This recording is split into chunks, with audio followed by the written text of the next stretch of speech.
Hey y'all, welcome back to my YouTube channel. It is your girl Jessica Rich, and it's been a long time since I really sat down and did any talking with you. I've been posting some of my podcast episodes, shorts, and some other things, but really haven't had an opportunity just to really sit down and check in and tell you about my life and what's been going on. And so since the last time I've really sat down and talked with you, my life has completely changed. um, I have been in a transition season of lots of new beginnings, unfortunately, grief. And today I just want to share my story. It's not a story to tell you that everything is peaches and creams and it's perfect, but really just a story of purpose and where I am. And I am so grateful and happy. And I just can't wait to share it with you. So if you're in a place of uncertainty, burnout, or a big transition, then this conversation is for you. And so I'm so excited to share it with you. Now I'm gonna be honest and transparent. I have some notes to help me because there's just so much that has happened, especially over the past 10 months or so. Just a lot of things have occurred. And so, as most of you know, I am a huge self care advocate. I love talking about well being, self care, self love, how you prioritize yourself, work life harmony, and avoiding burnout, right? Making sure that you are taking care of yourself so you don't hit that wall. Well, guess what? Unfortunately, your girl hit the wall. And so after doing all the things and just feeling like I was in a good place in life, I was not. Went to the doctor last year. My blood pressure was high. I never experienced high blood pressure. And so for my doctor, that it was concerning for her because out of all the time that I had been going to her, we never had a situation where my blood pressure was a concern. And so for her, it was like, okay, let's monitor it. And so we monitored my blood pressure for a few weeks and we tracked it. I tracked it on the calendar. And when we got back together for the check-in, majority of the time it was regular. Beginning it was high, a couple weeks it was regular, and then it went back high. And so we're trying to figure out exactly what was going on. And so I go to my calendar on my phone and I realized the days that it was normal was actually when I was not working. And so I was on vacation one week, and then the second week I was working, but not in my typical environment. And so I was in a different environment and not doing my day-to-day responsibilities. And so in so many words, my doctor primary was telling me that, I can put you on high blood pressure medication and, you can take it Monday through Friday, work related only, or, you could, start walking more, you can, try to get out of the house, step away from the workspace, and probably it's just time to go back and see your therapist. And so that occurred like late July. As she mentioned, she knew that I was an individual who loved to travel. So it wasn't like I wasn't taking time off from work. But for her, she's like, you're doing things that I know that you are pouring into yourself. And so maybe the next step is getting with your therapist and working on stress, coping mechanisms that may help. And so that occurred July. I go to Thailand for like 2 weeks. My first, travel experience, had a great time. I come back from Thailand and I am on it. So I started walking a few times a week, and I will say I dropped 20 pounds very quickly. Very, very quickly, I dropped 20 pounds. And I remember going to a doctor's appointment and they checked my blood pressure, and it was my pulmonologist. So I wasn't there necessarily about my blood pressure, but I asked the nurse, I was like, can like what did it what did it read? And she shared it with me and I was like, that's high. And she was like, yeah, it is. We could try again. And so when we checked my blood pressure again, she was like, it's higher. I think we should go with this number. And so I just remember me sitting in that office wanting to cry because at that point, I went on vacation. I came back. I'm intentionally walking. I dropped 20 pounds easy. And I say easy, but very quickly. And about within a month time frame, I dropped 20 pounds. And now some of that could have been, the vacation weight, but I dropped 20 pounds. And so I was doing the things that I felt were like helping me get out of away from the work desk, like really, really pouring into myself in addition to all the other routines that I had in place. And so, after a few weeks, 'cause I had I had an event that I needed to attend. And so I was like, okay, let me call my therapist and see if there's an opportunity for us to get back together and just to start meeting again because I hadn't met with her since the spring. And I was sharing with her what happened. And she says to me, Jessica, I'm watching you. You're telling me you're doing all the things that your primary recommended. You're walking, you are eating better, you're getting outside of the house. And this entire conversation, I have watched you drink your water, which it was, at the time, the cup that I was using, it was much larger than what I have right now. And she said, you're doing everything that you need to do. The only thing that hasn't changed is the environment that you're in. And so that was a harsh reality for me. That was a harsh reality for me. I actually, continued to work with her.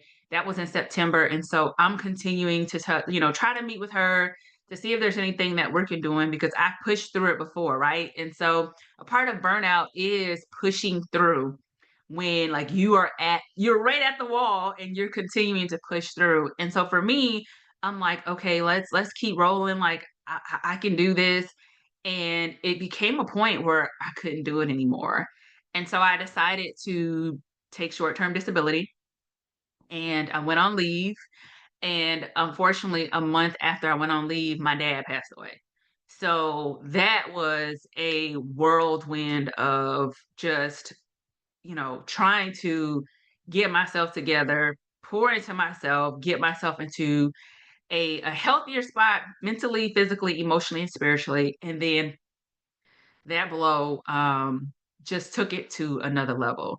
And so I feel like had I not been on leave, maybe I would not have taken the time that I really needed to like process this new transition of life like without my dad.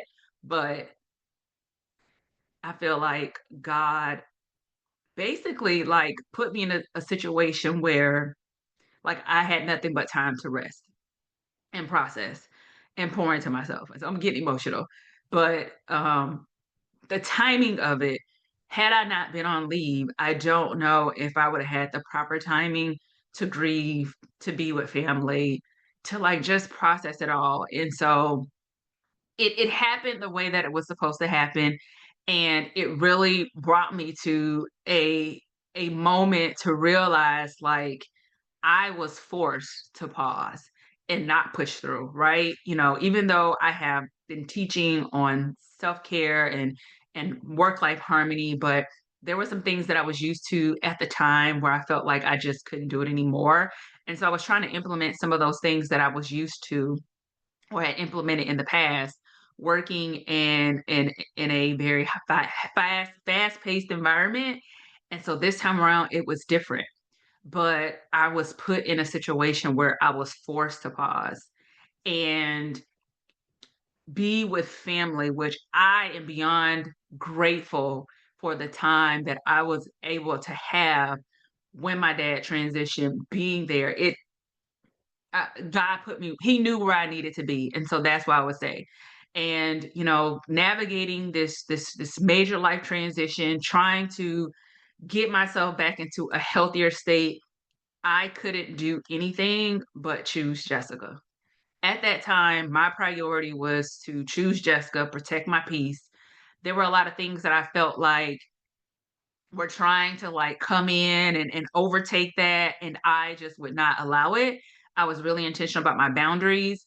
I had people who would reach out and want to talk about certain things that were triggering for me, and it was like almost I would experience PTSD, to be honest. And so, I had to learn to limit those conversations as well because not only am I trying to recover from burnout, right? I am also now dealing with a life without my dad. And so that was just a major transition for me. All right. So, I'm on leave. Unfortunately, lose my father. Me and my family are coming together. I had a beautiful support system around me, friends and family and some coworkers that would reach out. But like me and my family, I felt like we were getting, my siblings and I have to say for sure. Like I think that was probably the closest some of us have we were always close, but, like, the timing that we spent together and just conversations of support was probably the most that I've ever experienced in my entire life. And so, as I'm navigating being on leave, grief, spent a couple months in Florida, able to come back to Texas and just try to figure out what life looks like, although my family's not here, but just trying to figure out like what this new normal looks like, right? And so at one point I have to highlight some of my girlfriends came in town, surprised me. I thought two were coming in, and then it ended up being a third one that popped in. My best friend couldn't make it, and so it was going to be four. And then we went to dinner with some of my other girlfriends, and they were all in on it. And when I tell you, the thing that really, really touched me was, and my best friend was like, let them pour into you this weekend. But they just showed me so much love and they poured into me that it was something I didn't realize I needed at that time. But I have to give them a shout out because they came in town and just really, really poured into me. And that was something that I needed in that moment and didn't even know I needed. And so thank you, girls. I appreciate y'all so much. And so now here I am back in Texas trying to navigate just this new norm, but also like recovering for burnout, trying to get rest, but you really can't rest because you're grieving. And so it's the process is just very, very, it's a lot. It's a lot. It's draining mentally, emotionally. It's just a really draining process. And so as I am on leave, I know that at some point that I have to return to work. And I just have to tell you that, as I thought about everything that I had gone through and experienced. Here I was approaching almost 18 years with a company. I had been in leadership at that point, 12 years. I had traveled across the country, held multiple leadership roles, mentored and was a mentee to many individuals, and so had built a relationship and family with some individuals. And there was a moment where I was like, I can't do it. I can't do it. And so I had my mom call me and I was just like, in my mind, I just kept repeating to myself, all you need is a mustard seed of faith. All you need is a mustard seed of faith. And so I remember my mom calling me. Daylight savings time had occurred because it was really, really dark. And I literally was sitting in my bed, pitch black at this point. Didn't turn the lights on. My mom called me. And so more than likely, she was preparing for her prayer call. And we talked and I just told her, I was like, Ma, I can't go back. I can't go back. I can't do it. And so for me, it wasn't me telling the world that I wasn't going to return. It wasn't me telling all these people to get permission, validation. There was only one person that I wanted to have the conversation with because I wasn't looking for people to understand or give me their opinions or their advice. And I think for me, there was this not hesitation, but I know that I wanted my mom to know, but you still have that fear of like, okay, what is she going to say? I value her opinion so much. And she was so supportive. She was supportive to the point where we just prayed. And so here I am, um, in the dark, and I'm just crying because there's this weight that's lifted, off my shoulders, just not sure how she was going to respond, needing that comfort, right? Because the decision for me it was a decision between me and God. But knowing that like she's like, you got this. And so we prayed and I cried. I'm a crybaby. And from that moment forward, and I hadn't told, when I made that decision, I hadn't shared it. But from that moment forward, she just poured into me, sending me scriptures, um, sending me scriptures, praying for me, sending me encouraging words, to let me know that, like, I got this. Like, you are making a decision to choose you. I fully support you, and you got this. And I didn't I, every it me when I made the decision, I didn't have everything together. You hear so many people say, like, you have to have 12 months, 12 plus months of salary saved. You have to have this, you have to this, you have to have that, you have to have this. I didn't have all those things. I just had a mustard seed of faith. And that's all I kept telling myself was, you just need a mustard seed of faith. You just need a mustard seed of faith. Like, God will make a way for you. Believe, like, have faith. And so, although many people's like, I know you got it together, I know you got it figured out, when I eventually resigned, or when I shared that, hey, I'm stepping away, people don't realize, like, I did not. I just had faith. And that is what really carried me forward. And so, for anyone that is at a point where you're trying to make a decision, I'm not telling you to quit your job, but know that it can be scary when you have to make a big decision that is, like, life changing, life altering. And it is really a reflection of looking and saying, like, what do I need? How can I choose myself? What's important for my mental, physical, emotional, and spiritual health, right? And what would it look like if I trusted God with the unknown? And that's what I had to do. When I left, when I made the decision, I didn't have it figured out. I was walking away from a six-figure salary, and I would just be transparent. It was closer to $200,000 than it was to $100,000, and so that was a decision that I made after 18 years of working for a company, pouring into people and the mission and all of the long hours and work. And I'm not saying I regretted it, but, like, I think for anyone, that's a in itself, the salary and the money keeps people in places where they know it no longer serves them. And so that wasn't even a thought in my mind. And so, it was so important for me to really figure out, what do I need, and if I could see myself returning to that situation, and I could not. And so I didn't even let the money factor make that decision for me. It was truly what was best for Jessica. And so I will say, I've been talking for a minute, and I didn't want this is went on longer than I wanted. So there'll definitely be a part two. But this is what I will say. Trusting God will make a way has completely, I tell people all the way, God has completely blown me away with where I am, how things fell into place, with the opportunities, the people that poured into me. And I am beyond blessed that, really, I tell some people, like, God did the impossible. What I The way things fell in line, I never would have imagined. I am now a week away from starting a full-time um, instructor position at a college. I was an adjunct professor, and I within a month of resigning, I was offered a full-time position. I am having an opportunity to still stay in that industry, but now pour into individuals coming into the insurance industry, or individuals who are already in the insurance industry and trying to continue the education or get a degree. I'm having an impact on that now.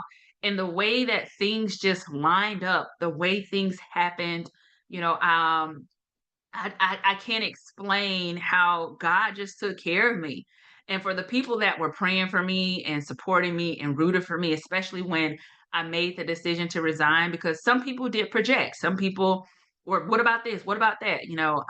People were very transparent about the friends in their lives who had been unemployed for 2 years. And I feel for them, you know. But that wasn't my story. And some people wanted to project.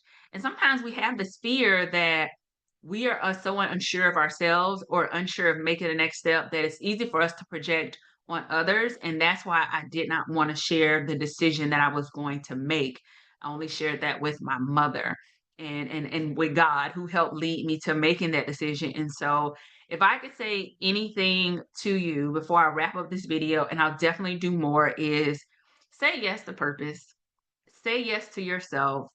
Don't be afraid to step outside of your comfort zone, and don't be afraid to follow your heart and your desires. I'm not saying make decisions that are, not aligned with what you need to do. I'm not saying making decisions that will cause you to not pay your bills.